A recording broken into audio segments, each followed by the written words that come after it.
श्री श्री गुरु गौरांग गंधारी गिरिधारी श्री राधा गोविंद गोपीनाथ मदन मोहन जी की जय।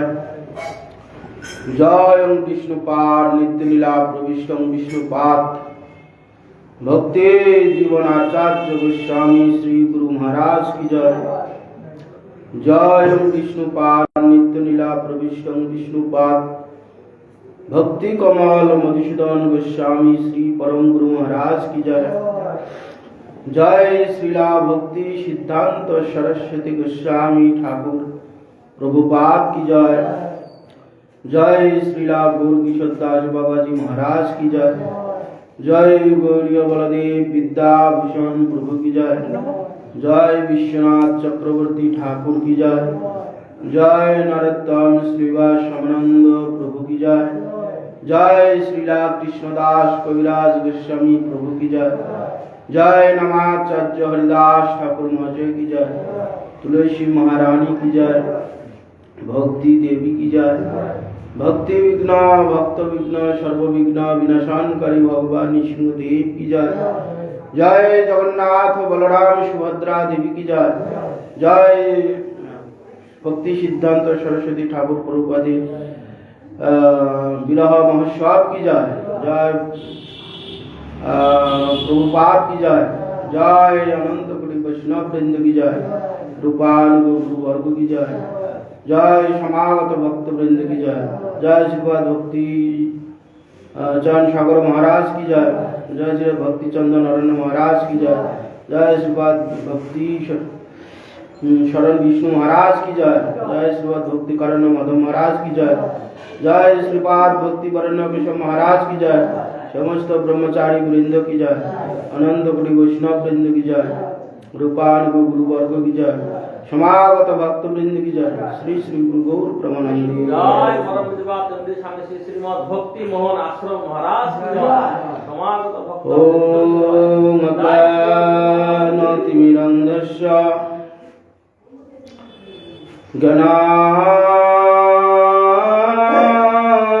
ज्ञानाञ्जनशलाकया चक्षुरुन्मीलितं येन तस्मै श्री गुरुवे नमः।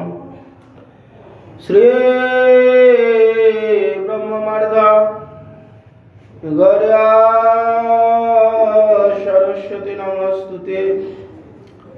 श्री गुरु गौर गंधर्व गोविंद श्री भक्ति जीविने आचार्य जय विचर्याय प्रचर्याय तमनुदे कृतकाय रसगाय नितिगाय नमस्तुते। सत्तमा शिवगतम मानदत्तम वाग्मिने शांत दंत खंत महंताय नमो नमो। सत्यव्रत संतन्न सौजन्य शपमूर्तये श्रीमते भक्ति जीवनाचार्याय गुरुदेवाय नमो। नमस्त्रिकलकाय जगन्नाथाय सुताय च सविताय सपुत्राय सकलत्राय नमो। नमो महावदन्नाय कृष्ण प्रेम प्रदायते कृष्णाय कृष्ण चैतन्य नमने गौरतिषे नमः। पंचाकल्पतरुवस्य कृपा सिन्धुभ्यैव च पतितानां पावनेभ्यो वैष्णवेभ्यो नमो नमः। বৃন্দায় তুলসী দেবৈ প্রিয়ায় কেশবস্য চ বিষ্ণু ভক্তি প্রদে দেবী সত্যবত্যয়ে নমো নমো। নমস্তে নরসিংহায় প্রহ্লাদায়িনে হিরণ্যকশিপুর্বক্ষশিলা টঙ্কনখালয়ে শুক্লাম্বরধরং বিষ্ণুং শশিবর্ণং চতুর্ভুজং প্রসন্নবদनं ধ্যায়ेत् সর্ববিঘ্নোপশান্তये। নারায়ণ নমস্কৃত্যং নরং চৈব নরোত্তমং দেবীং সরস্বতীং ব্যাসং ততো জয়মুদীরয়েৎ। মুখং করোতি বাচালং পঙ্গুং লঙ্ঘয়তে গিরিং যৎকৃপাস্তমহং বন্দে শ্রীগুরুং দিনতারিণং। হরে কৃষ্ণ কৃষ্ণ কৃষ্ণ হরে হরে, হরে রাম রাম রাম হরে হরে।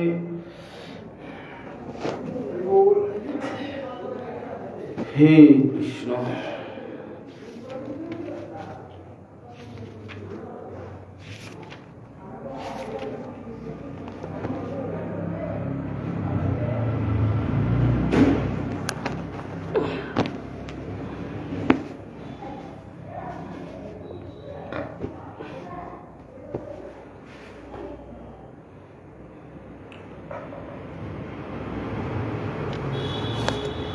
আজ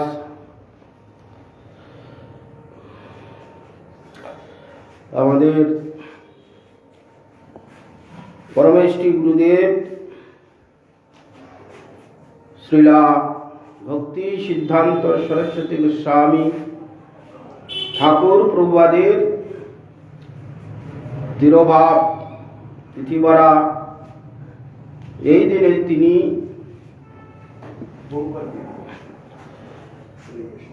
পুনরায় ভগবানের নিত্যলীলায় প্রবেশ করেছেন।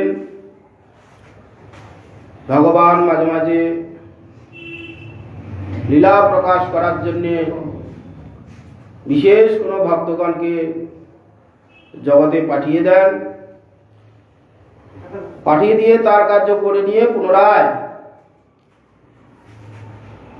তাকে আবার নিত্যলীলায় নিত্য সেবা প্রদান করেন। ঠিক তদ্রূপ শিলা ভক্তি সিদ্ধান্ত সরস্বতী ঠাকুর প্রভুপাদ এই তিথিতে তার যে ইষ্টদেব শ্রী শ্রী রাধা গোবিন্দের নিত্যলীলায় তিনি প্রবিষ্ট হয়েছিলেন। বৈষ্ণবের আবির্ভাব তিরোভাব যেন পবিত্র, ভগবানের আবির্ভাব যেন পবিত্র, বৈষ্ণবেরও আবির্ভাব এবং তিরোভাব সেই তুলনায় পবিত্র। সেই জন্য ভক্তি সিদ্ধান্ত সরস্বতী ঠাকুর প্রভুপাদ জগতে এসে মহাপ্রভুর যে ভাব, তিনি মহাপ্রভু কি জগতে দিতে এসেছিলেন, দিয়ে যেটা চলে গেছেন অবশিষ্ট ছিল,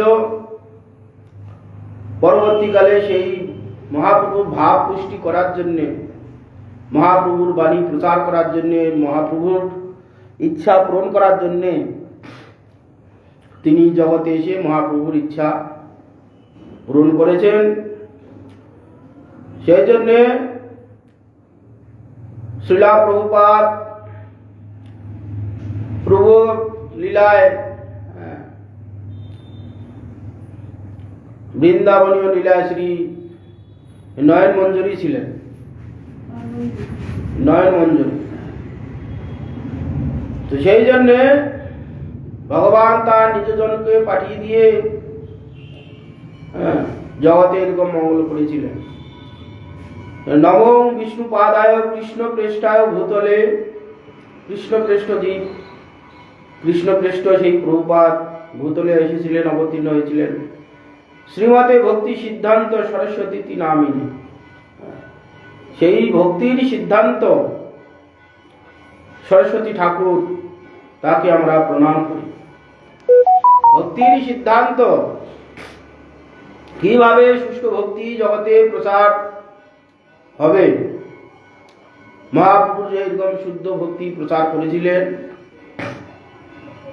কাল প্রভাবে সেগুলো বিনষ্ট হয়েছিল। বিনষ্ট হওয়ার পর জগতে একটা বিশৃঙ্খলা এসে উপস্থিত হয়েছিল। মহাপ্রভুর নামে তারা নানান কিছু অপকর্ম আদি করত। সেই জন্য মহাপ্রভুর ধর্মটাকে বিকৃত করেছিলেন। সেইটাকে আবার পুনরায় সংশোধন করার জন্যে ভগবান যখন যখন ধর্মের গ্লানি এসে উপস্থিত হয়, ভগবান এসে পুনরায় ধর্ম স্থাপন করেন। ঠিক তদ্রূপ শুদ্ধ যে ভক্তি ধারা মহাপ্রভু যে জগতে দিতে এসেছিলেন, দিয়েছিলেন, সেটাকে ধরে রাখা খুব কঠিন। মাঝে মাঝে এসে ধর্মের গ্লানি এসে উপস্থিত হয়। মহাপ্রভু নানান রকম তৎকালীন আউল বাউল কর্তা ভজা নেড়া দরবেশ রাই সহজিয়া সখী ভকি যা স্মার্ত জাত গোসাই অতিবারী চূড়াধারী গৌরঙ্গ নাগরী তোতা কহে এই তেরো সঙ্গ নাহি করি। মহাপ্রভু সময়কার একজন শ্রেষ্ঠ বৈষ্ণব। তিনি এইটা দেখে মহাপ্রভুর আগে তিনি এইসব দেখে এই 13টা অপসম্প্রদায় তিনি নির্ণয় করে গিয়েছিলেন।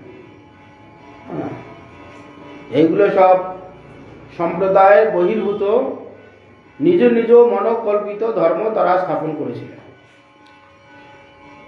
সেই জন্যে সেগুলোকে অতিক্রম করে সেগুলোর সঙ্গে সেগুলোর মতগুলো খণ্ডন করে পুনরায় ভক্তি স্থাপন করেছিলেন শিলা ভক্তি সিদ্ধান্ত সরস্বতী ঠাকুর। প্রভুপাত করতে গিয়ে প্রভুপাতকে অনেক ঝামেলা বইতে হয়েছে। এমনও হয়েছে নবদ্বীপে সেই পরমাতলাতে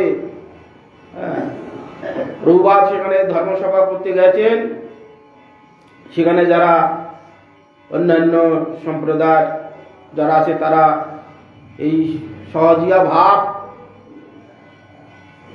তারা পোষণ করতেন। তাদের বাধা দিতে গিয়ে তাদের ক্রোধ এসে উপস্থিত হল।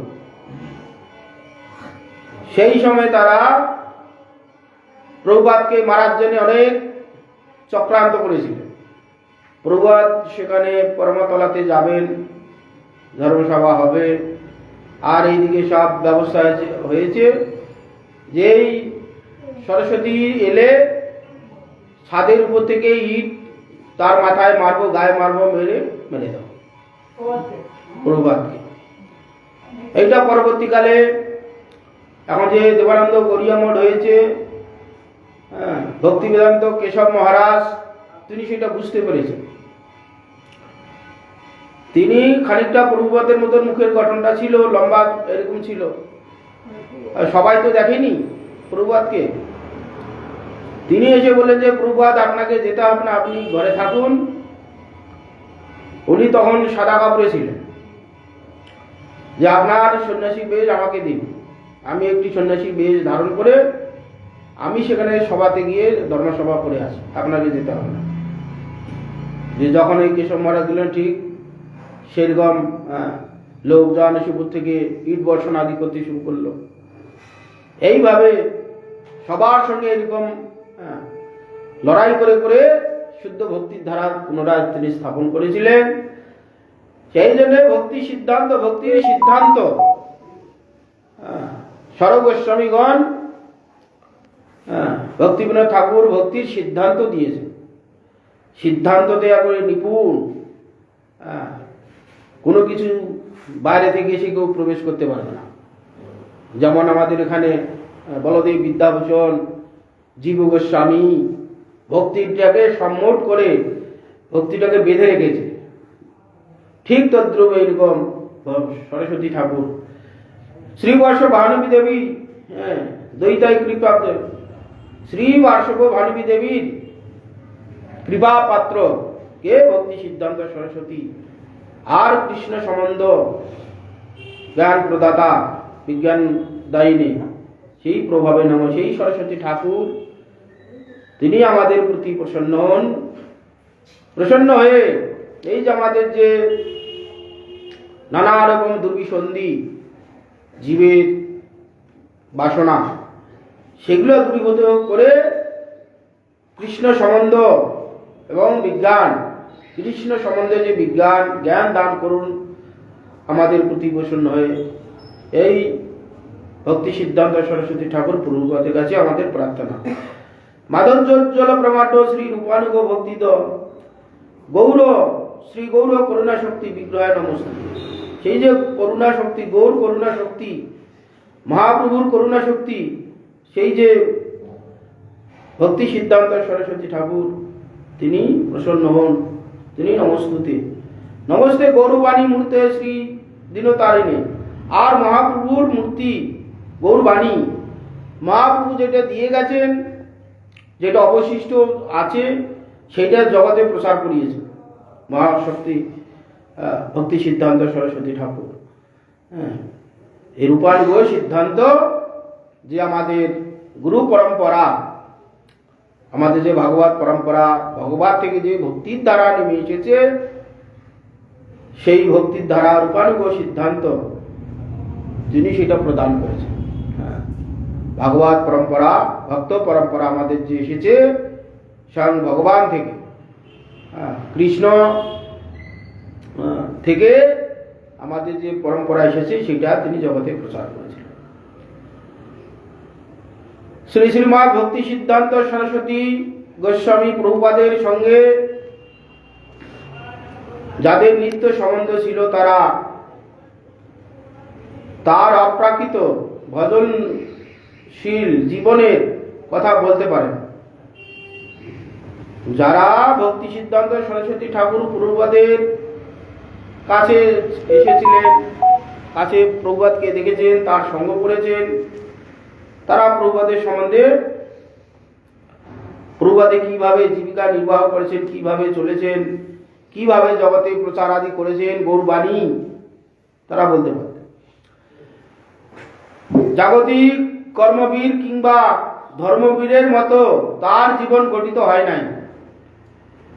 সাধারণ যে মানুষ যেভাবে জীবনযাত্রা করেন তার পুরো বিপরীত। শিশুকাল থেকেই শুদ্ধ ভাগবতের সঙ্গে ভাগবত জীবন গঠিত হয়েছিল।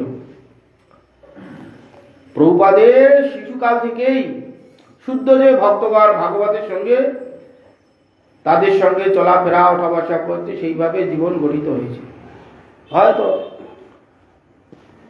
আমাদের ভক্তগৃহে যে সব বাচ্চাগুলো জন্ম হয়, তাদের ঘরে সন্তান, তারা কি করে? ভক্তিময় জীবন তারা প্রাপ্ত হয়। ছোটবেলা থেকে হরিনাম করছে, মোবাইলে দেখা যায় বাচ্চা ছেলে কি হরিনাম করছে, কি তত্ত্ব কথা বলছে, সবাইকে দেখলেই কৃষ্ণ কথা উপদেশ করছে। এমনি এমনি হয়নি সৎসঙ্গের এইরকম প্রভাব। সেই জন্য আমাদের কীর্তনে আছে না, যথা জন্ম হোক তুয়া, ভক্ত যেখানে জন্ম হোক সেখানে যেন জন্ম হয়।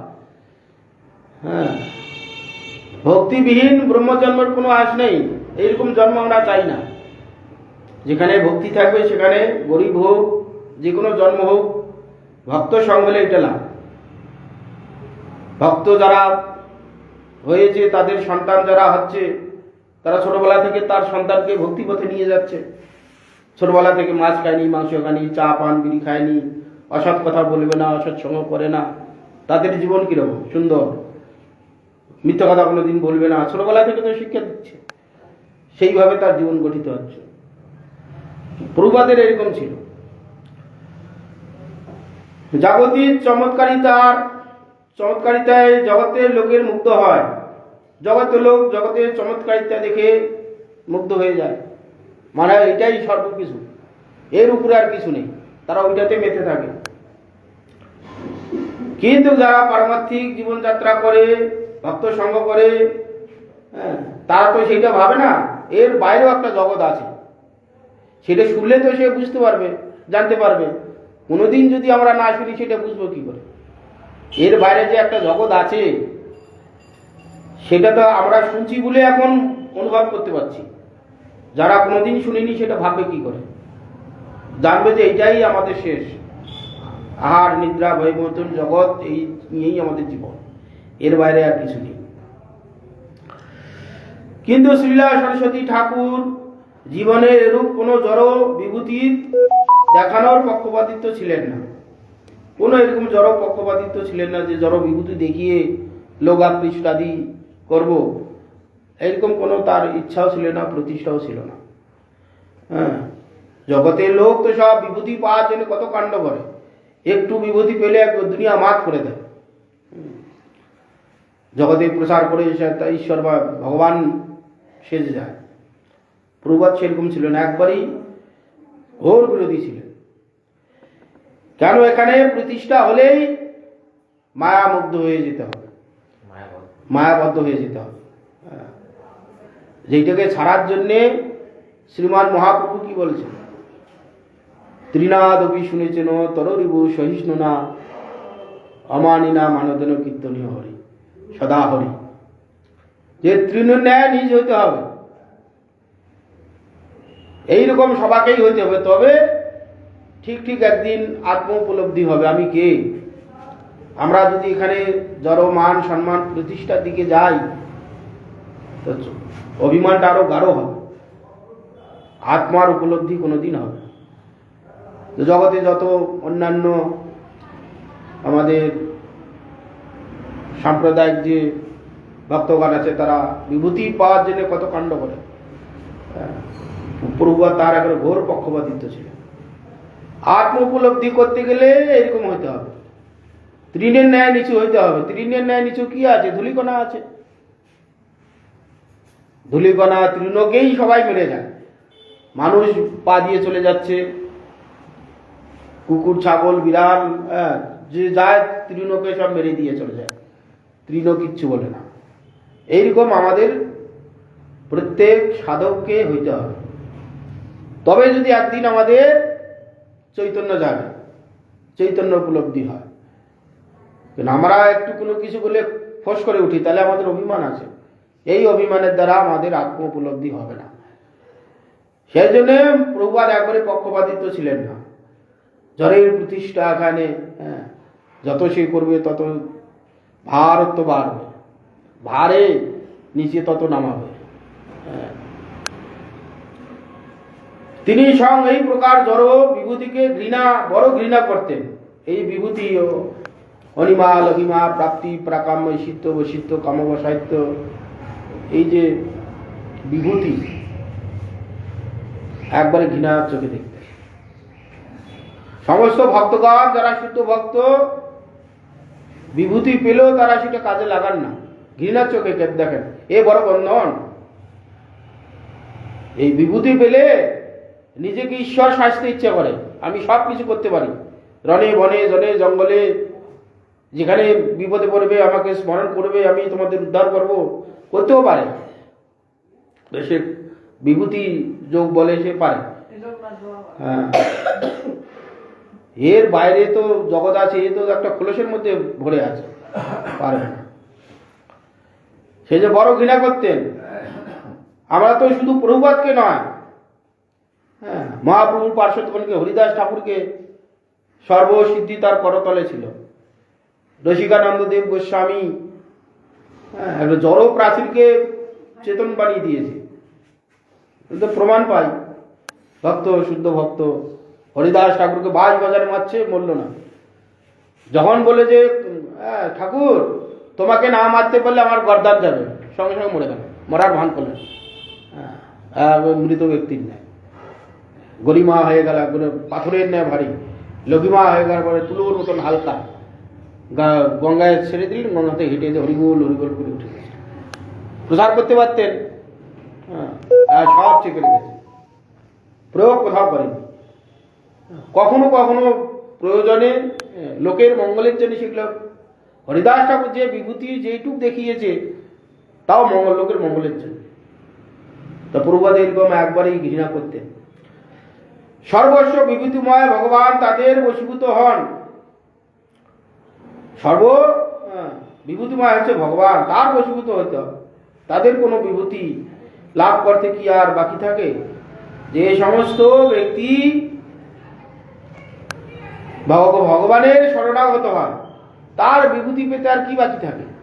ভক্তগণের বিভূতি আর কি বাকি ছিল? হরিদাস ঠাকুরের বাকি ছিল? প্রয়োগ করেননি। সর্বত্র তার চতুর্দিকে কীর্তি করে ছাপিয়ে গেছে, হরিদাস ঠাকুরের ইত্যাদি ইত্যাদি। শ্রীমৎ ভক্তিবিনোদ ঠাকুর সর্বসিদ্ধি করতলে, তার সব সিদ্ধি করতলে থাকে, তথাপি প্রয়োগ করে না। প্রয়োজন ছাড়া তারা কোনোদিন ব্যবহার করেনি। রসিকানন্দ দেব গোস্বামী তাই, প্রয়োজন এসেছিল সেই সময়, তাই একবার দেখিয়েছে। সাহাজি একবার আসছে, যে তার শিশুকে পাঠিয়ে যে যাও রসিকানন্দের কাছে যাও, যে আমার গুরুদেব আসছে, বাঘকে বশীভূত করে বাঘের পিঠে চেপে আসছে আপনার সঙ্গে দেখা করতে। এবার রসিকানন্দ দেব গোস্বামী যদি পায়ে হেঁটে যায় একটা অসম্মান হবে। যে বাঘের পিঠে চেপে আসছে যদি পায়ে হেঁটে যায়, এটা সামঞ্জস্য হচ্ছে না। তাহলে আমাকেও কিছু জানে যেতে হবে। এই যেমন জানে আসছে, আমাকে একটা কিছু জানে যেতে হবে। কি জান আছে? গাড়ি ঘোড়া তো নেই, ভাঙ্গা প্রাচীরে বসে সকালবেলা দাঁত মরছিলেন। বলছে এই প্রাচীর চল, প্রাচীরটা হু হু করে চলবে। বিভূতিটা ওইটুক কাজেই লেগে গেছে, এর বাইরে আর কাজে লাগানি। এইরকম এরা না চাইলেও এদের সব সিদ্ধিগুলো এমনিতেই চলে আসে। প্রভুপাদ সেইরকম জন্ম থেকে প্রভুপাদের অনেক বিভূতি ছিল, কোনো কাজে লাগে। জগতে গোটা পৃথিবীতে আজ প্রভুপাদ নেই আমাদের কাছে, প্রভুপাদের বিভূতি গোটা বিশ্বে আজ ছড়িয়ে গেছে। গোটা বিশ্বকে জানছে না প্রভুপাদকে, না শ্রীলা ভক্তি বিনোদ ঠাকুরের কনিষ্ঠ পুত্র বিমলা প্রসাদ, তিনি ভক্তি সিদ্ধান্ত সরস্বতী নামে খ্যাত। তিনি এই জগতে সমস্ত কৃষ্ণ ভক্তি দান করছেন, জগতে প্রচার হচ্ছে। তার কি বাকি আছে? তাদের এইরকম লোককে বিভূতি দেখিয়ে প্রতিষ্ঠা নিতে হয়নি, মঞ্চ চাপা দেওয়ার চেষ্টা করেছে, কিন্তু তথাপি বিভূতি চতুর্দিকে বিচ্ছুরিত হয়েছে। আজ গোটা পৃথিবীর কোনো দেশ বাকি নেই যেখানে হরিনাম সংকীর্তন হয় না। মহাপ্রভু বলেছেন, পৃথিবীতে যত আছে নগরাদি গ্রাম সর্বত্র প্রচারিত হইবে মোর নাম। সর্বত্রই হয়। ভারতবর্ষে বাংলায় প্রায় সব জায়গায় হরিনাম তো হচ্ছে, হরিনাম হয় না কোথায়? সর্বত্রই হচ্ছে, বিদেশেও হচ্ছে। বিদেশে আফ্রিকার তারা নিগ্র জাতি অর্ধনগ্ন হয়ে থাকে, তারাও বাচ্চাগুলো হরিনাম করছে, নাচছে। আমরা মোবাইলে দেখতে পাই তো, মোবাইল হয়ে আমরা আরো বুঝতে পারছি যে মহাপ্রভুর যে কথা, আরে হচ্ছে তো কোথাও, সেখানে প্রচার সেরকম হয়নি, হচ্ছে। সেখানে আফ্রিকার ছেলে মেয়েগুলো, বাচ্চা বাচ্চা ছেলে মেয়েগুলো হরিনাম করছে, তিলক কেটেছে। কালো একবারে কুচকুচে কালো লোকগুলো সেখানে তিলক কেটে ধুতি পরে, মেয়েগুলো শাঁখা সিঁদুর পরে তিলক কেটে হরিনাম করছে। আফ্রিকাতে হচ্ছে তো, কোথাও না কোথাও তো হচ্ছেই, পৃথিবী পর্যন্ত যত আছে। তো সেই জন্যে মহিমা বা সিদ্ধি প্রাপ্তি হতে কোনো বাকি থাকে না।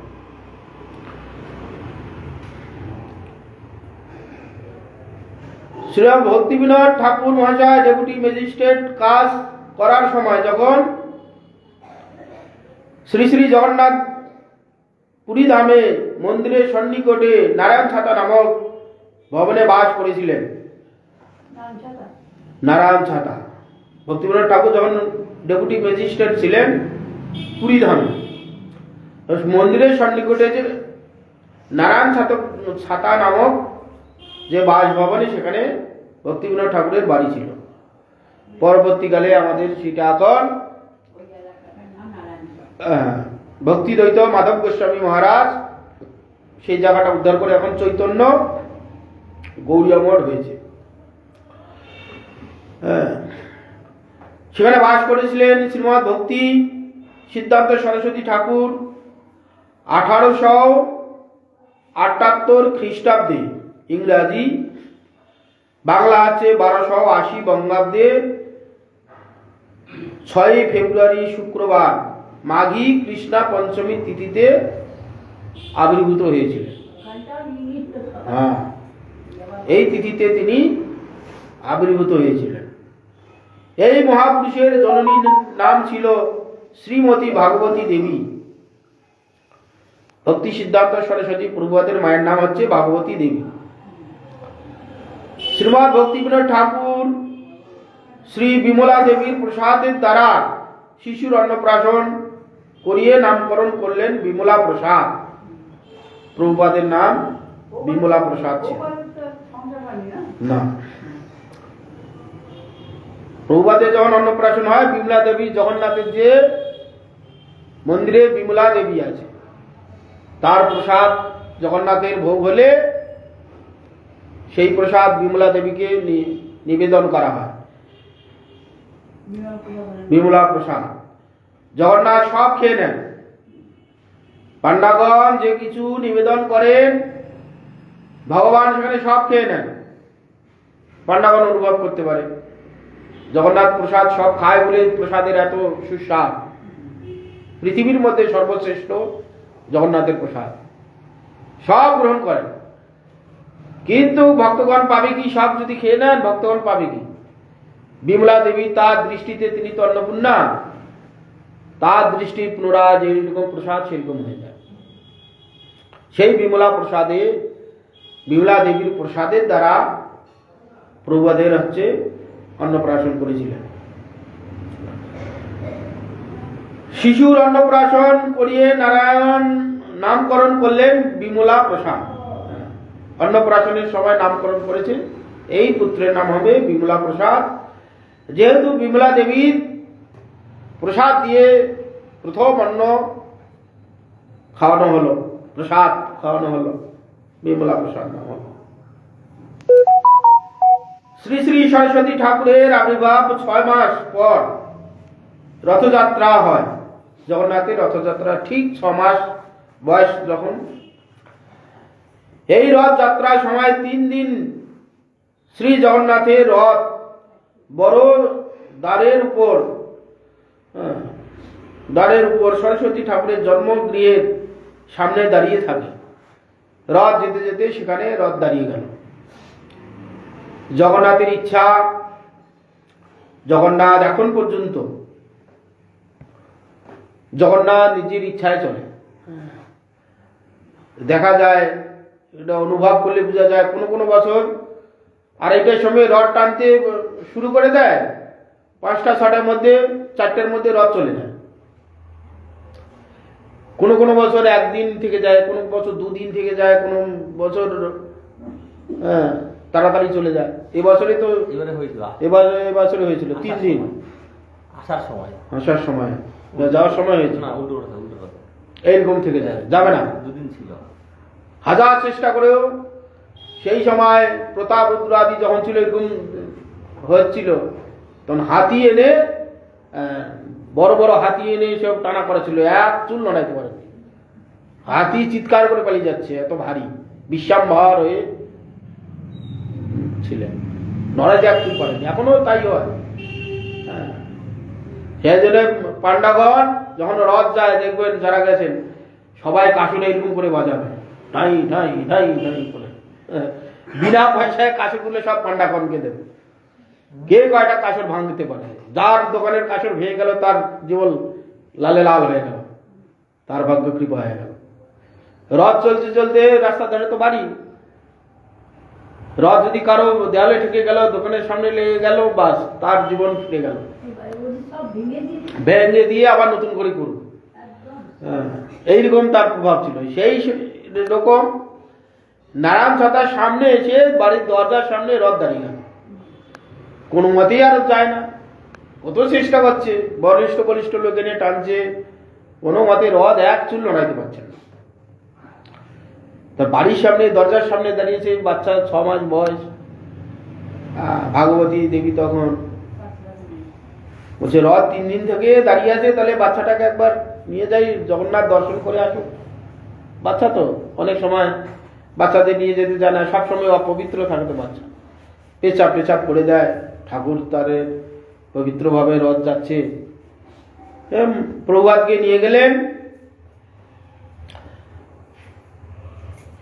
নিয়ে প্রভুপাদকে নিয়ে রথের উপর জগন্নাথের চরণে কাছে শুয়ে দিলেন। এই রথ যাত্রার সময় 3 দিন রথ বড় দ্বারের উপর সরস্বতী ঠাকুরের জন্মগৃহের সামনে দাঁড়িয়ে থাকে 3 দিন। একদিন জননী ভাগবতী দেবী শিশুকে নিয়ে রথের পরি আরোহণ করলেন এবং তাকে জগন্নাথের পাদমূলে ছেড়ে দিলেন। শ্রী জগন্নাথ দেব যেন শিশুর কত কালের পরিচিত। প্রভুপাদের যেন কতকালের জগন্নাথের সঙ্গে তার সম্বন্ধ আছে, পরিচিত।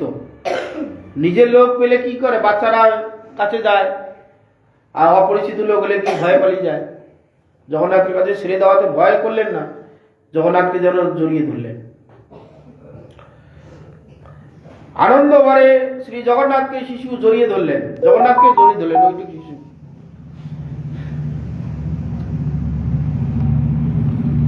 ঠিক সেই সময়ে শ্রী জগন্নাথ দেবের কণ্ঠ থেকে একটি ফুলের মালা ছিন্ন হয়ে শিশুর শিরে পতিত হলো। জগন্নাথ তো বড় বড় মালা সেই সময় থাকে, পদ্ম ফুলের, আরো ফুলের মালা থাকে।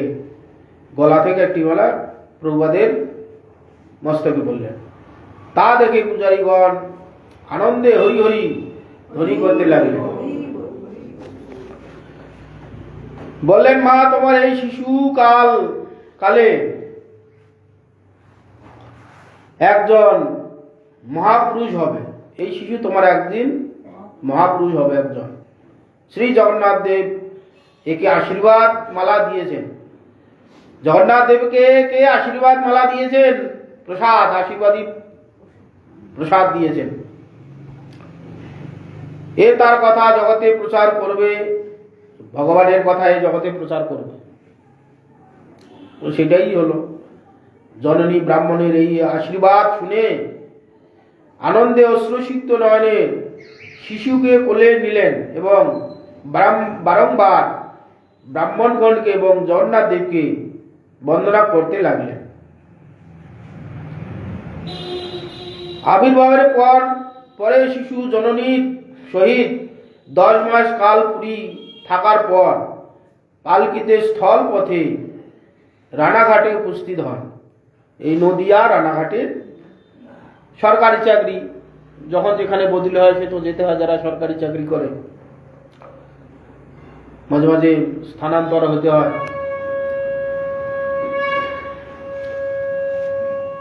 শ্রীমৎ ভক্তিবিনোদ ঠাকুর মহাশয় পরম নিষ্ঠাবান সদাচার সম্পন্ন গৃহস্থ ছিলেন।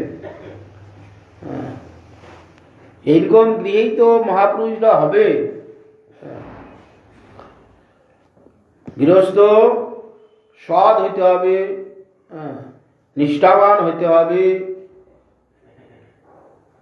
যেরকম আমাদের বেদ শাস্ত্রে জীবিকা নির্বাহ করার বিধান দিয়েছেন, সেইভাবে চললে সেই সব গৃহে মহাপুরুষগণ অবতীর্ণ হন।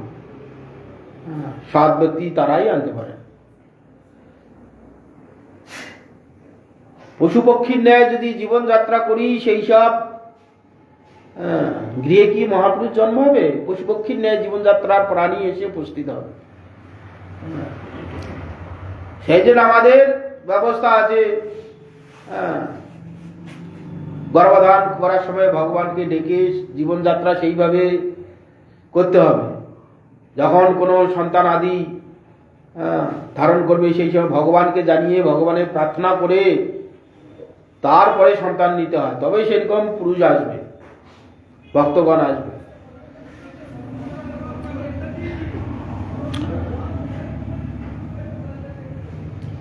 আবির্ভাবের পর শিশু জননীর সহিত 10 মাস এলেন। শ্রী ভক্তিবিনোদ ঠাকুর নিষ্ঠাবান ছিলেন। তার পত্নী শ্রী ভাগবতী দেবীও তদ্রূপ সদ্গুণ সম্পন্না ছিলেন। যেমন ঠাকুরমশাই ছিলেন, ভক্তিবিনোদ ঠাকুর সদাচার, সৎ ভাবনাপন্ন, সেই পত্নীটাও সেরকম ছিল।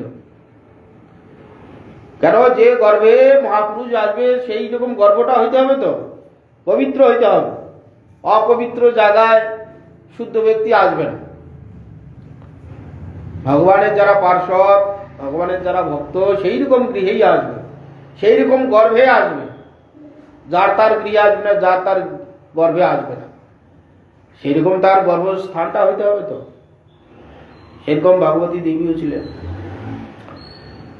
তারা পুত্র কন্যাগণকে কদাপি ভগবত প্রসাদ ছাড়া অন্য কোনো বস্তু খেতে দেন নাই। ছোটবেলা থেকেই যা খাবে ভগবত প্রসাদ খাবে, ভগবত প্রসাদী ছাড়া অন্য বস্তু খাওয়া চলবে না। এইরকম ছিলেন। তাহলে কতটা সদাচার হলে? অনিবেদিত বস্তু আমরা প্রতি গ্রাসে গ্রাসে পাপ ভোজন করি। আমরা বিচার করি না, তাই যে বস্তুটা আমি খাচ্ছি, গ্রহণ করছি, সেই বস্তুটার পিছনে কত জীব হত্যা হয়েছে আমরা ভেবে দেখেছি কি? আমরা কেউ ভেবে দেখি না। খাদ্যবস্তু সামনে এসেছে, টাকা আছে, কিনছি, টক টক করে খেয়ে নিচ্ছি।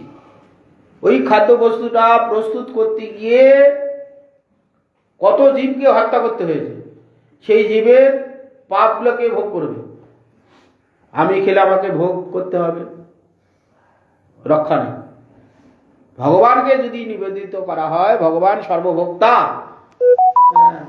ভগবান সর্বশক্তিমান, সর্বশক্তি আছে, ভগবানের সৃষ্ট জীব, তার উদ্দেশ্যে কোনো জীব যদি হত্যাও হয়, সেটা হত্যা নামে কথিত হবে না। ভগবান তাকে সব তার সদ্গতি দেবে। ভগবান কোনো ব্যক্তিকে যদি ভগবানের সেবা করতে গিয়ে মৃত্যু হয়ে যায়, সঙ্গে সঙ্গে ভগবান তার ব্যবস্থা করবে। যদি আমরা ভগবান নিবেদিত না করি, যে অন্নটা খাচ্ছি, আজকে দুপুরে যে অন্নটা খেয়েছি, 100 চালের হোক, 50 গ্রাম চালের হোক, 100 গ্রাম চালের হোক, সেটা পিছন যদি আমরা দেখি, মাটি কর্ষণের সময় কত জীব মরেছে, লাগানোর সময় কত বীজে পোকা মরেছে, পোকা ধরেছে, ঔষধ প্রয়োগ করার সময় কত পোকা মরেছে, তাকে ধানটাকে পেটানোর সময় কত পোকা মরেছে, সিদ্ধ করার সময় জলের সঙ্গে কত পোকা মরেছে, আবার সেইটাকে অন্ন রান্না করতে গিয়ে জলের মধ্যে পোকা আছে, কাঠের মধ্যে পোকা আছে, সেগুলো কত হত্যা করেছি আমি। তার ফলে একটু পুষ্টি স্বরূপ খাচ্ছি, ইন্দ্রিয় সুখ হচ্ছে। সেই জন্য এরা ভক্ত না, ভগবত প্রসাদ ছাড়া দেওয়া হবে না, খাওয়া হবে না। যা কিছু ভগবত নিবেদিত হলে বাস শুদ্ধ হোক। মহাপ্রসাদে সকল প্রপঞ্চ যায়। প্রসাদ খেলে কি হবে? এই যে প্রপঞ্চ, জন্ম মৃত্যুরূপ প্রপঞ্চ থেকে উদ্ধার হয়ে যাবে। না, ভগবত প্রসাদ খাচ্ছে, ভগবানের অবশিষ্ট। কোনো অসৎ সঙ্গ মিশতে দিতেন না, অসৎ সঙ্গ মিশতে দিতেন না। 1881 সাল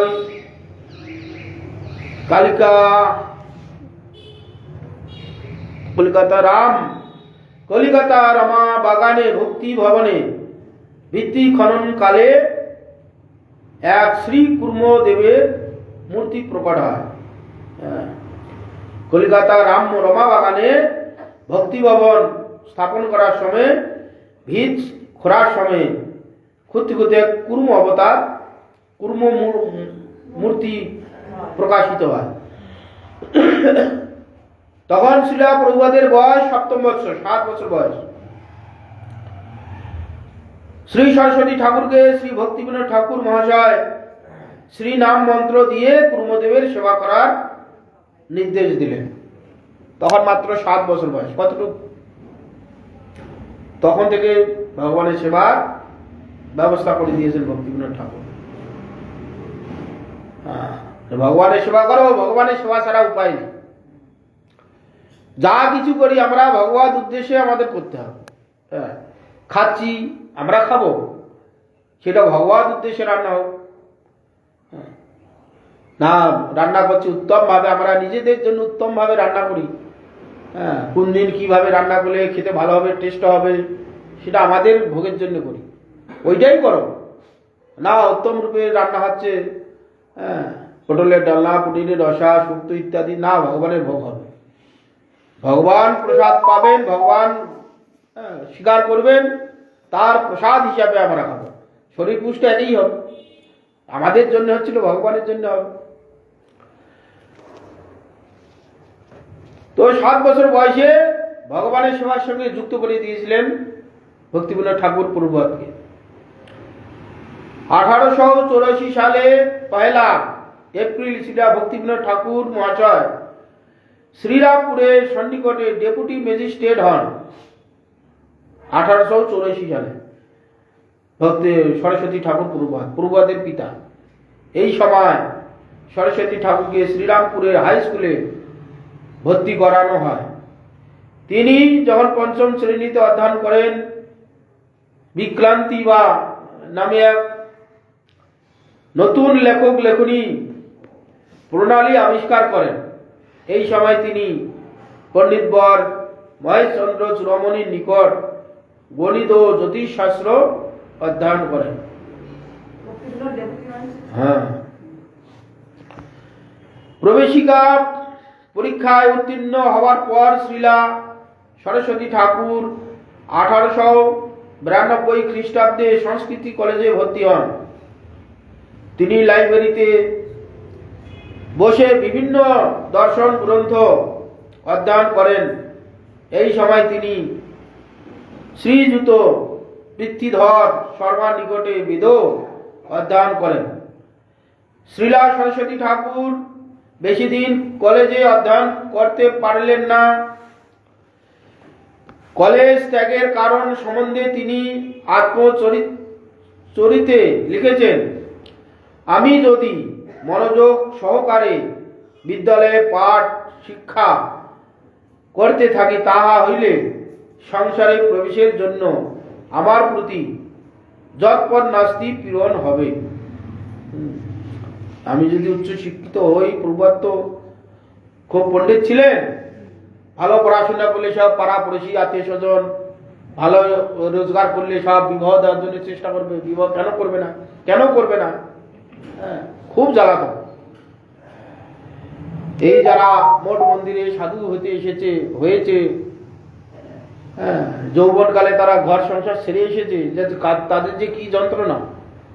আত্মীয় স্বজনের সঙ্গে গেলে, বিয়ে করলি না কেন বাবা, বুড়ো বয়সে তোকে কে দেখবে, কে খাওয়াবে, কে ভরাবে, সব আমাদের ভোগ করতে হয়েছে।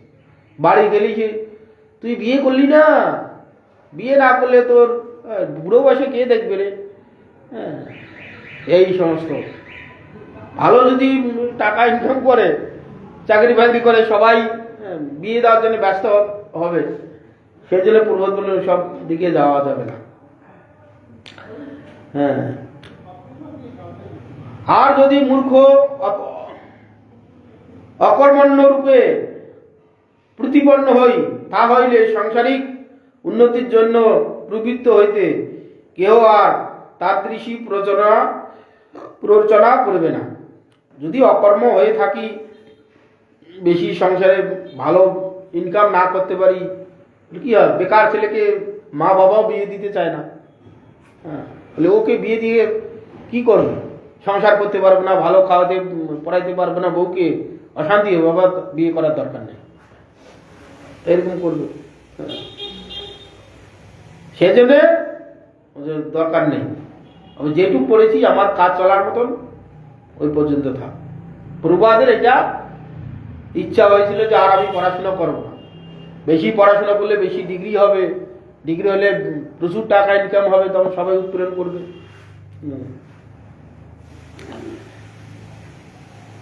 পাঠক অবস্থায় তিনি বিভিন্ন পত্রিকায় পারমার্থিক প্রবন্ধ আদি লিখতেন। শ্রীলা ভক্তিবিনোদ ঠাকুরের সহিত গৌরমণ্ডলের বিভিন্ন শ্রী গৌর পার্শ্বদগণের শ্রীপাঠ সকল দর্শন করেন।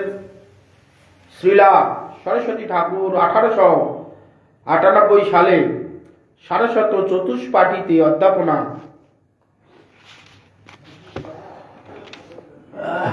করবার সময় পৃথকভাবে ভক্তি ভবনে পণ্ডিত বর শ্রীযুত পিতৃধর শর্মা নিকট সিদ্ধান্ত কৌমুদী অধ্যয়ন করেন। অল্পকালের মধ্যে তিনি সিদ্ধান্ত কৌমুদীতে বিশেষ জ্ঞান লাভ করেন। 1897 সালে তিনি ভক্তি ভবনে স্বতন্ত্র একটি সারস্বত চতুষ্পাঠী স্থাপন করেন। তাতে ছাত্রগণকে জ্যোতিষশাস্ত্র অধ্যয়ন করান। সারস্বত চতুষ্পাঠী হতে সরস্বতী ঠাকুর জ্যোতিষবিদ বৃহস্পতির প্রভৃতি মাসিক পত্রিকা এবং জ্যোতিষ শাস্ত্রের অনেক প্রাচীন গ্রন্থ প্রকাশিত করেন। শ্রীলা সরস্বতী ঠাকুর কিছুদিন স্বাধীন ত্রিপুরা স্টেটের কর্ম গ্রহণ করেন। ত্রিপুরায় রাজন্যবর্গের জীবন চরিত রাজরত্নকর গ্রন্থ প্রকাশের সম্পাদনা করতে লাগলেন। পরে তিনি যুবরাজ ব্রজেন্দ্র কিশোরের সংস্কৃত ও বাংলা শিক্ষার ভার গ্রহণ করেন। কিছুদিন এই কার্য করার পর তিনি ত্রিপুরা রাজ্যের বিভিন্ন কার্য পরিদর্শনের ভার নেন। বৈষয়িক কার্যের মধ্যে বিবিধ প্রকার হিংসা, দেশ, মৎসাহ্য প্রভৃতি দেখে তিনি উহা শীঘ্রই ত্যাগ করতে ইচ্ছা করলেন। মহারাজ রাধিকা কিশোর মাণিক্য বাহাদুর তা অনুমোদন করে তাকে সম্পূর্ণ বেতন পেনশন প্রদান করেন। শ্রীলা সরস্বতী ঠাকুর 3 বছর পেনশন ভোগ করে তা নিজেই বন্ধ করে দেন। 1898 সালে অক্টোবর মাসে তিনি শ্রী ভক্তি বিনোদ ঠাকুরের সহিত কাশী, প্রয়াগ, গয়া প্রভৃতি তীর্থস্থান গমন করেন। কাশীতে শ্রী রাম মিশ্র শাস্ত্রীর সহিত রামানুজ সম্প্রদায়ের সম্বন্ধে নানা আলাপ আলোচনা হয়। তখন থেকে তার অদ্ভুত বৈরাগ্যময় জীবন বিকশিত হতে থাকে। তিনি মনে মনে সদ্গুরুর অনুসন্ধান করতে লাগলেন।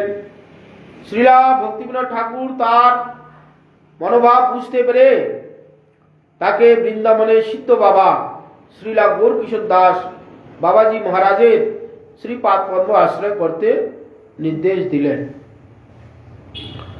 শ্রীলা সরস্বতী ঠাকুর শ্রীলা ভক্তি বিনোদের উপদেশ মতো শ্রীলা গৌরকিশোর দাস বাবাজির নিকটে দীক্ষা প্রার্থনা করেন।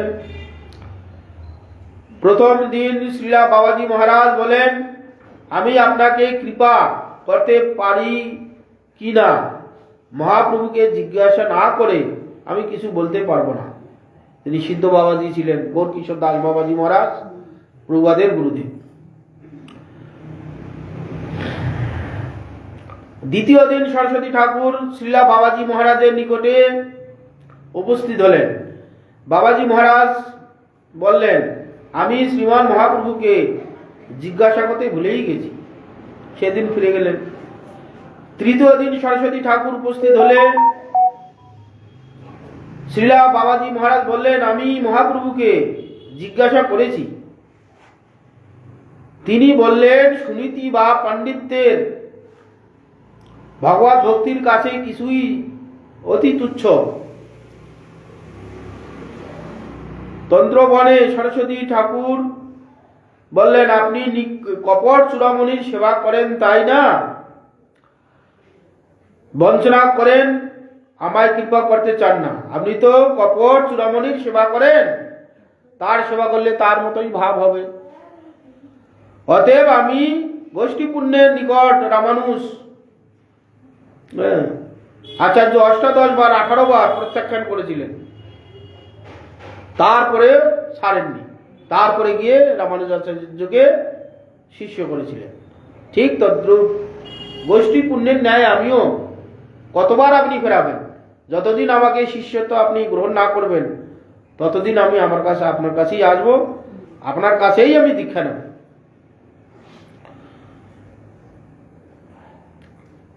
আমিও তদ্রূপ আপনার শ্রীপাদ পদ্মের কৃপালাভ একদিন করবই। শ্রীলা বাবাজি মহারাজ সরস্বতী ঠাকুরের না প্রভুপাদ সুদূর নিষ্ঠা দেখে গদ্রমে আনন্দ সুবোধ কুঞ্জে তাকে ভাগবতী দীক্ষা প্রদান করলেন। শ্রীলা গৌরকিশোর দাস বাবাজি মহারাজ সাক্ষাৎ বৈরাগ্য মূর্তি। হ্যাঁ, গৌরকিশোর দাস বাবাজি মহারাজ সাক্ষাৎ বৈরাগ্য মূর্তি। তার কিরকম বৈরাগ্য! হ্যাঁ, শুধু কপিন পরে থাকতেন, কখন কি পেতেন কোনো ভ্রুক্ষেপ নেই। কখনো চাল গঙ্গার জলে কানিতে ভিজে রেখে দিতেন, জল পেয়ে চালটা মোটা হয়েছে সেটাই খেয়ে থাকতেন। হ্যাঁ, কাঁচা বেগুন গৌর নিতাইকে ভোগ লাগিয়ে সেটাই খেতেন। কখনো জল খাওয়ার পাত্র নেই, হ্যাঁ, শ্মশানের কাছে দিয়ে যাচ্ছে, শ্মশানের যে সেই কলসি ভাঙা টাকা কানা যা পাচ্ছে সেইটাতে তুলে জল খেতেন। এইরকম তার বৈরাগ্য ছিল। হ্যাঁ, এইরকম বৈরাগ্য ছিল। এইরকম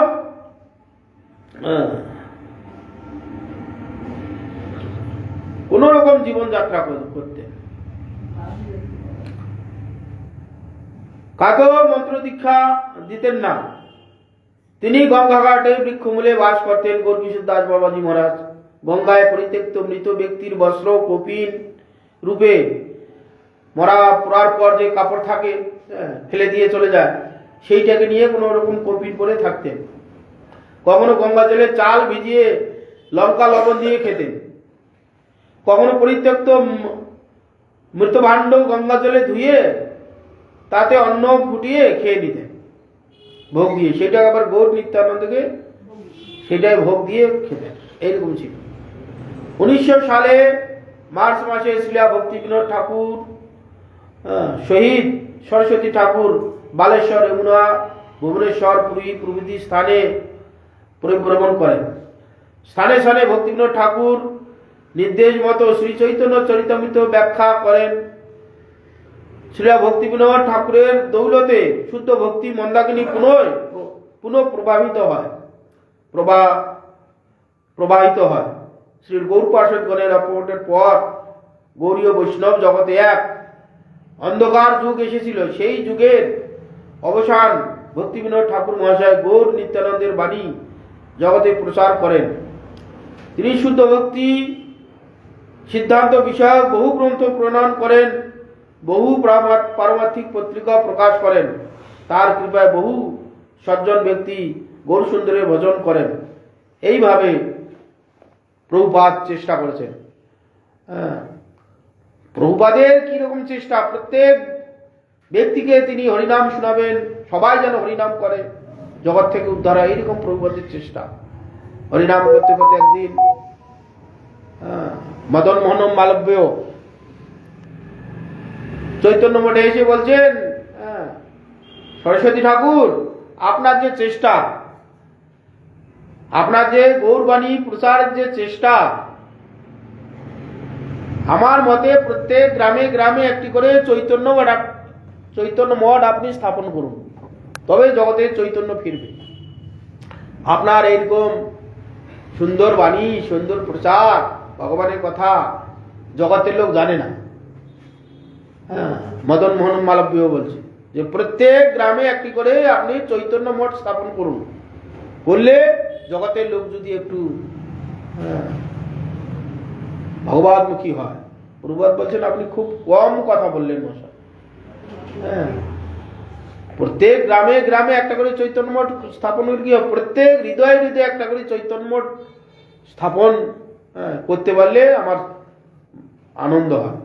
এইরকম প্রভুপাদের ভাব ছিল। চেষ্টা কত ছিল! পত্রিকা বার করতেন। বৃহৎ মৃদঙ্গ হচ্ছে পত্রিকা। আমরা খোল বাজালে কতটুকু শব্দ যায়? 1/2 কিলোমিটার যাবে, এর বেশি তো যাবে না। এর দ্বারা প্রচার হবে না। প্রভুপাদ কি করলেন না, পত্রিকা বার করতে হবে, বৃহৎ মৃদঙ্গ। পত্রিকা বহুদূর পর্যন্ত চলে যাবে শব্দ। পত্রিকার মধ্যে ভগবানের কথা লেখা থাকবে, বহু দেশ বিদেশ চলে যাবে, সেখানকার লোক পড়বে, মহাপ্রভুর কথা জানতে পারবে। এইভাবে কত মহাপ্রভু প্রভুপাদ চেষ্টা করেছেন। স্থানীয় ভক্তি বিনোদ ঠাকুর নির্দেশে চৈতন্য আদি দেখলেন। সেই যুগের অবসান ভক্তি বিনোদ ঠাকুরের গৌর নিত্যানন্দের বাণী প্রচার করান। তিনি শুদ্ধ ভক্তির বিষয়ক বহু গ্রন্থ রচনা করেছিলেন। 1916 সালে বঙ্গাব্দে 1321 আষাঢ় গৌর শক্তি গদাধর পণ্ডিতের তিরোভাব তিথিতে দিন শ্রী ভক্তিবিনোদ ঠাকুরের প্রকট হন। ভক্তিবিনোদ ঠাকুর মহাশয়ের নিত্যলীলা প্রবেশ করবার পূর্বে সরস্বতী ঠাকুরকে বলেন, বড় স্বরগোস্বামীর গ্রন্থ এই গৌর সুন্দরের শিক্ষা বিশেষভাবে সর্বত্র প্রচার করো। মহাপ্রভুর জন্মস্থানে উন্নতি করা চাই। এইভাবে যখন ভক্তিবিনোদ ঠাকুর নির্দেশ দিয়েছিলেন এবং ভগবতী দেবীও প্রভাতকে বললেন, পরলোক গমনের পর যাবার সময় হাত ধরে প্রভাতকে বললেন, অবশ্যই আমার গৌর সুন্দরের কথা ও তার ধাম শ্রী মায়াপুর সর্বত্রই প্রচার করবে। সরস্বতী ঠাকুর পিতৃমাতৃর আজ্ঞা শিরে ধারণ করে বিপুল উদ্যমে গৌর সুন্দরের বাণী প্রচার করতে আরম্ভ করলেন। ইতিপূর্বে সরস্বতী ঠাকুর শ্রী মায়াপুরে অবস্থান করেন, শতকোটি হরিনাম যজ্ঞ ব্রত উদযাপন করেছিলেন। প্রভুপাদ সমস্ত বাংলাদেশের আচার্যগণ স্মার্তবাদীগণ নিয়ে বৈষ্ণবদের অবজ্ঞা নির্যাতন করেছিলেন। সেই সময় এই বিষয়ে নিয়ে শ্রী মেদিনীপুর বালিঘাই নামক স্থানে একটি বিরাট সভার আয়োজন করা হয়। সেই সময় শ্রী ধাম বৃন্দাবন ধামের শ্রীযুক্ত মধুসূদন দাস বাবাজি, গোপীবল্লভপুরের পণ্ডিতবর বিশ্বম্ভরানন্দ দেব গোস্বামী উপস্থিত ছিলেন। তথায় গোস্বামীদের অবস্থানে সরস্বতী ঠাকুর উপস্থিত হন। সবার কার্য আরম্ভ হলে স্মার্ত পণ্ডিতগণ নিজ নিজ মতের শ্রেষ্ঠত্ব প্রতিপাদন করতে থাকলে গোস্বামীদ্বয়ের অনুমোদনে সরস্বতী ঠাকুর ব্রাহ্মণ ও বৈষ্ণবের তত্ত্ব সম্বন্ধে একটি সুদীর্ঘ বক্তৃতা প্রদান করেন। সরস্বতী ঠাকুরের যথার্থ শাস্ত্র ও যুক্তিসম্পন্ন বক্তৃতা শ্রবণে স্মার্ত আচার্যগণ মোহিত হন, আশ্চর্যান্বিত হন। সকলে ব্রাহ্মণগণ অপেক্ষা বৈষ্ণবগণেই মহিমা উপলব্ধি করতে পারলেন। ব্রাহ্মণের থেকেও বৈষ্ণবগণের শ্রেষ্ঠত্ব দেখিয়েছিলেন। প্রথমে তো সেই ব্রাহ্মণের মহিমা খুব তারা বর্ণনা করছিলেন। বৈষ্ণব হয়েছে, জাত হারাইলে বৈষ্ণব হয়, বিভিন্ন জাত থেকে এসে তারা বৈষ্ণব হয়েছে, এরা শ্রেষ্ঠ হতে পারে? বৈষ্ণব মানে জাত হারালো, জাত হারিয়ে গেছে, বর্ণ হারিয়ে গেছে, সেই সব লোক এসে বৈষ্ণব হয়েছে, এরকম একটা নাচ ছিটকা ভাব ছিল। প্রভুপাদ সেটাকে খণ্ডন করেছিলেন। ব্রাহ্মণের হচ্ছে 12টা গুণ, 12টাও বলা হয়, আর বৈষ্ণবের হচ্ছে 26টা গুণ আছে। এইসব পরপর দেখিলেন, তখন তারা মানলেন। এইভাবে প্রভুপাদ জগতে তৎকালীন অপসম্প্রদায় সে গিয়েছিল। আল বাল কর্তা ভজা নেড়া দরবেশ সাই সহজিয়া সখী বেকি স্মার্ত জাত গোসাই অতিবারী চূড়াধারী গৌরাঙ্গ নাগরী তোতা কয় এই 13 সঙ্গ নাই। তোতা নামক এক বৈষ্ণব ছিলেন। এগুলোকে পরিত্যাগ করতে বলেছে। এইগুলোকে বেছে বেছে বেছে বেছে তার মধ্যে থেকে শুদ্ধ ভক্তিবিনোদ ঠাকুর এবং প্রভুপাদ প্রচার করেছেন। এদেরকে মানে দূরীভূত করে দিয়েছেন। এই করতে গিয়ে অনেক ঝামেলা হয়েছে। প্রভুপাদের গুরুদেব যে গৌরকিশোর দাস বাবাজি মহারাজ যখন দেহ ছাড়েন, তিনি তার দৈন্যতাবশত বলেছিলেন যে আমি যখন মারা যাব আমার পায়ে দড়ি বেঁধে গোটা নবদ্বীপ ঘুরাবে গৌরকিশোর দাস বাবা। কেন না, আমার এই পাপী শরীর, অনেক পাপ করেছি, এই ধামে ভক্তগান থাকে, তাদের চরণধুলি গোটা ধামেই পরিপূর্ণ হয়ে আছে, তাদের চরণধুলি আমার অঙ্গে লাগলে আমি আমার শরীর পবিত্র হবে, এইভাবে বলেছিল। গৌরকিশোর দাস বাবাজি মহারাজ যখন দেহ রাখলেন, সমস্ত তার আরো যে শিষ্যগণ ছিলেন বলে না গুরুদেব বলেছে, হ্যাঁ, পায়ে দড়ি বেঁধে গোটা নবদ্বীপ ঘুরাইতে হবে, গুরুদেবের আদেশ, শেষ আদেশ এটা পালন করতে হবে। উঠে পড়ে লেগেছিল। প্রভাত তো সব জ্যোতিষী সব জানতেন কাদের কি চরিত্র। বলছে ঠিক আছে, যদি গৌরকিশোর দাস বাবাজি মহারাজ বলেই থাকে, তার দৈন্যতা বসে বলেছে গুরুদেব একজন মহাপুরুষকে ওইভাবে ঘুরানো হবে? হ্যাঁ, তোমরা যদি শুদ্ধ বৈষ্ণব হও তাহলে এক কাজ করো, 1 মাস কেউ যদি অবৈধ স্ত্রী সঙ্গ না করে থাকো, তাহলে প্রভাতকে স্পর্শ করো। যদি তোমরা অবৈধ স্ত্রী সঙ্গ করো 1 মাসের মধ্যে, তারপরে যদি এই মহাপুরুষকে তোমরা স্পর্শ করো, তোমরা ধ্বংস হয়ে যাবে। কেউ আর বাবাজি মহারাজকে শুইতে এলো না। তার বলেন 20 দিন, 15 দিন, 10 দিন, 5 দিন, 3 দিন, 2 দিন, 1 দিন, কেউ আর এলো না। তখন প্রভাত কি করলেন, গৌরকিশোর দাস বাবাজিকে নিয়ে রানীর চড়া যে আছে গঙ্গার ধার, সেখানে সমাধিস্থ করলেন।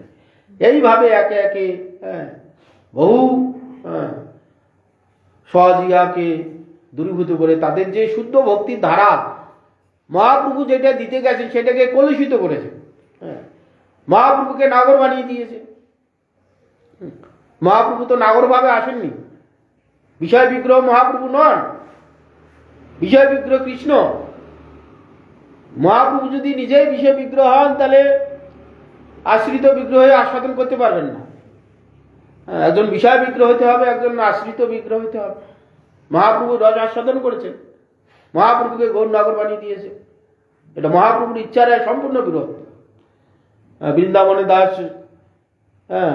এতে চৈতন্য ভাগবতে চৈতন্য মঙ্গলে মহাপ্রভুকে নাগর বানিয়ে দিয়েছিল লোচন দাস ঠাকুর। দেখেননি?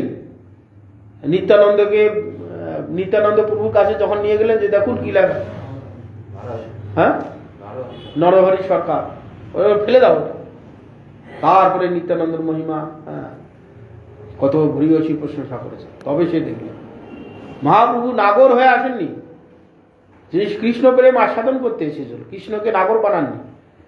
এইগুলো অপসম্প্রদায়ের ভাব। ভগবান যে কাজের জন্য এসেছেন ঠিক সেইটা পূর্ণ করলে ভগবানের ইচ্ছা পূর্ণ করা হয়। এইসব করতে গিয়ে নানান রকম আউল বাউল কর্তা ভজা, বাউল আছে না, আমরা বাউল জগতে শুনি, নানান রকম ওদের ব্যভিচারিতা আছে। যারা তাদের সঙ্গে ওতপ্রোতভাবে জড়িত আছে তারা বুঝতে পারবে ওরা কিভাবে কার্যকর, তাদের যে ক্রীড়াগুলো করে নানা রকম অপকর্ম, তাদের ওইভাবেই তাদের যে পরম্পরা এসেছে ওইভাবে তারা পরপর শিক্ষা দিয়েছে। শুদ্ধ ভক্তি ধারা নয়। মহাপ্রভু তো নাগর ভাবে আসেননি, এইসব ওরা বানায়। এইভাবে মহাপ্রভুর শুদ্ধ ভক্তির দ্বারা কলুষিত হয়েছিল, সেটাকে পুনরায় শুদ্ধ করে পুনরায় শুদ্ধ ভক্তির ধারা দিয়েছেন আমাদের শিলা ভক্তি সিদ্ধান্ত সরস্বতী ঠাকুর। তিনি 60 বছরে 64টা মঠ করেছেন। সর্বত্র ভারতবর্ষে এবং পাশ্চাত্য চেষ্টা করেছেন 10 বছরে 64টা, 60 বছরে 64টা মঠ করেছেন বিভিন্ন জায়গায়, কলকাতা, দিল্লি, বৃন্দাবন, হরিদ্বার, মথুরা থেকে ইত্যাদি জায়গায় করে তিনি যেদিন অন্তর্ধান করবেন, নিত্য লীলায় প্রবেশ করবেন বাগবাজার, সেখানে এক অতি আশ্চর্যিত ঘটনা ঘটেছিল। একসঙ্গে বললেন যে অনেক দিন জগতে এসেছি, আর থাকবো না। যেদিন তিনি চলে যাবেন সেদিন বললেন যে তোমরা সব ঘড়িগুলো দেখবে। মহাপ্রভুপাদ যেদিন দেহ ছেড়ে দিলেন সঙ্গে সঙ্গে সমস্ত ঘড়িগুলো কয়েক ঘন্টার জন্য একসঙ্গে বন্ধ হয়েছে, কেউ বন্ধ করেনি। সব একবারে একসঙ্গে একই জায়গায় কাটাগুলো সব দাঁড়িয়েছে। তারপরে প্রভুপাদকে ওখান থেকে কলকাতা থেকে মায়াপুরে নিয়ে আসা হয়, নিয়ে এসে এখানে সমাধিস্থ করা হয় চৈতন্য মঠে ব্রজপত্তন। এটা হচ্ছে মহাপ্রভুর মাসির বাড়ি, ওটা হচ্ছে কি নাম, হ্যাঁ, চন্দ্রশেখর আচার্য ভবন, এ একটা মাসির বাড়ি। আর বর্তমান যে গোস্বামী মহারাজের মঠ, ওটা হচ্ছে নন্দন আচার্য ভবন। দুইটা মাসি মহাপ্রভুর, একটা হচ্ছে নন্দন আচার্য ভবন, বর্তমান গোস্বামী মহারাজের মঠ, গৌর নিত্যানন্দ মঠ। আর চৈতন্য মঠ হচ্ছে ব্রজপত্তন চন্দ্রশেখর আচার্য ভবন, সেখানে প্রভুপাদকে সমাধি দেওয়া হয়। এইভাবে প্রভুপাদ আজকের দিনে তিনি জগৎ ছেড়ে তার যে ইষ্টদেব রাধা গোবিন্দ নিত্য লীলা প্রবেশ করেছেন, নিত্য লীলাতে যুক্ত হয়েছেন। এতদিন জগতে যতদিন ছিলেন ততদিন ভগবানের কথাই প্রচার করেছেন। তিনি ছিলেন নয়নমঞ্জরী সখী, তিনি সেখানে রাধা গোবিন্দের ইচ্ছায় জগতে প্রকাশিত তার রাধা গোবিন্দের এই বাণী প্রচার করার জন্য জগতে পাঠিয়েছিলেন। আবার লীলা সমাপ্ত হয়ে গেলে আবার সেই ভগবানের সেবায় যুক্ত হয়ে গেলেন। আমরা যখন মঠ মন্দিরে থাকি, গুরুদেব বলে দেয় তুমি অমুক অমুক জায়গায় যাও, সেখানে গিয়ে হরিকথা বলো বা প্রচার করো, করতে গেল। একদিন, 2 দিন, 1 সপ্তাহ, 2 সপ্তাহ থাকলো, প্রচার হলো, পুনরায় শেষ হয়ে গেলো, আবার মঠে চলে এলো। ঠিক তদ্রূপ তারা ভগবানের নিত্য সিদ্ধ পার্ষদ, ভগবানের সেবায় নিরন্তর থাকেন, ভগবানের ইচ্ছায় জগতে প্রকাশিত হয়ে জগৎজীবকে উদ্ধার করার জন্য কিছুদিনের জন্য আসেন, এসে জগৎকে মঙ্গল করে পুনরায় রাধা গোবিন্দের লীলায় আবার প্রবেশ করেন। সেই জন্য নিত্য লীলা বলা হয়। আমরা সাধারণ লোক মরে যাই বলি, হ্যাঁ লোকটা মরে গেল। আমাদের বৈষ্ণব সমাজে, ভক্ত সমাজে মরা বলে না, নিত্য লীলায় প্রবেশ করলেন, প্রভু সেবায় ছিলেন, মাঝখানে জগতে এসেছিলেন জগতের কাজের জন্য, প্রভুর ইচ্ছা পূরণ করার জন্য। কার্য শেষ হয়ে গেল, নিত্য লীলাতে প্রবেশ করলেন। যে নিত্য লীলা চলছিল, আবার সেই লীলাতে গিয়ে ভগবানের সেবায় যুক্ত হয়ে গেলেন। সেই প্রভুপাদ আজকের দিনে নিত্য লীলায় প্রবেশ করে তার যে আরাধ্য দেব রাধা গোবিন্দের সেবায় যুক্ত হয়েছেন, তিনি আমাদের প্রতি প্রসন্ন হন। এখন অনেক কথা আছে, সময় নেই। তিনি আমাদের প্রতি প্রসন্ন হন, প্রসন্ন হয়ে আমাদের ভক্তি দান করুন। এই প্রভুপাদের ভক্তি সিদ্ধান্ত সরস্বতী ঠাকুর প্রভুর কাছে এই আমাদের প্রার্থনা। শ্রীরূপ মঞ্জরি পদ, কত কথা যার তুমি ভুলে গেছো, কম্পিউটার ফেল হয়ে যাবে। যার ধন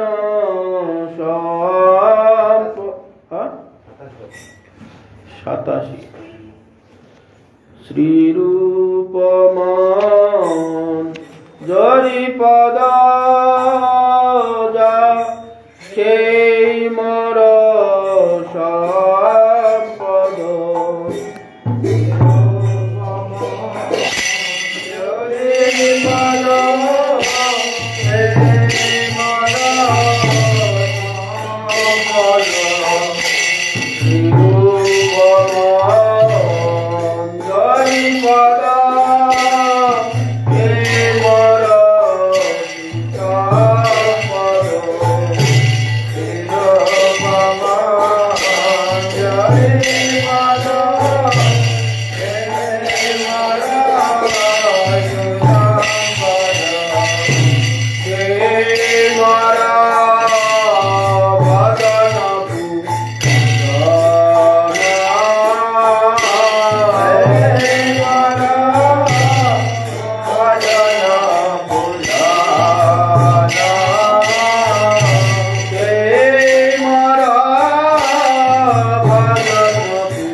বন্ধন কে মর আবরণ কে মর আবরণ কে মর আবরণ কে মর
জীবনের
জগৎ